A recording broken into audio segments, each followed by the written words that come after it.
Ici,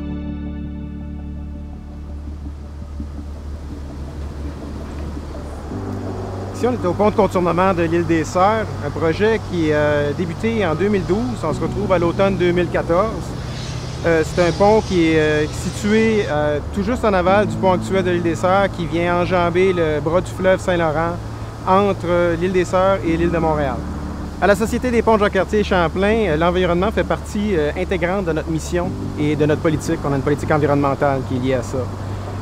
Ici, on a des enjeux particuliers au pont de contournement de l'île des Sœurs. On parle d'un ancien site d'enfouissement, ce qui en soi a nécessité des mesures de mitigation particulières pour la gestion des sols, des eaux de ruissellement, des eaux souterraines, sans compter évidemment qu'on traverse le fleuve, donc des habitats sensibles, autant au niveau de la faune, de la flore et que du poisson comme tel.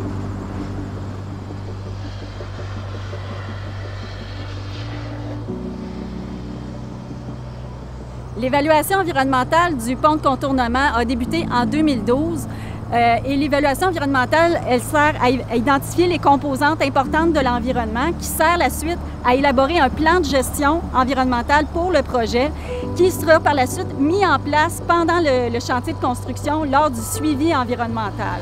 Les éléments importants de l'environnement qui ont été identifiés pour lesquels on a fait soit des projets de compensation, soit du suivi pendant le chantier de construction sont la qualité de l'air. Donc, on a mesuré la qualité de l'air avant le projet, pendant le projet. Le climat sonore, donc les travaux bruyants ont été monitorés.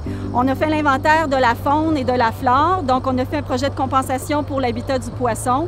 Et on avait aussi des couleuvres brunes sur le chantier qu'on a dû relocaliser. Et on va terminer le projet par un projet de reboisement. Les enjeux environnementaux qui ont été intégrés dans le pont de contournement de l'île des Sœurs incluent également des mesures telles la voie réservée pour le transport en commun, donc ce qui vient diminuer la création de gaz à effet de serre, augmenter la fluidité de la circulation autant des autobus que des autos, ainsi que l'intégration d'une piste multifonctionnelle qui favorise le transport actif par les cyclistes et les piétons.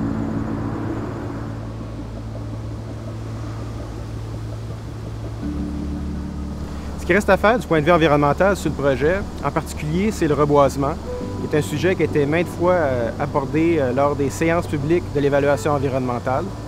Le reboisement aura lieu à la fin du projet en 2015. Également, il y a des mesures de suivi environnemental qui continueront à être mises en place.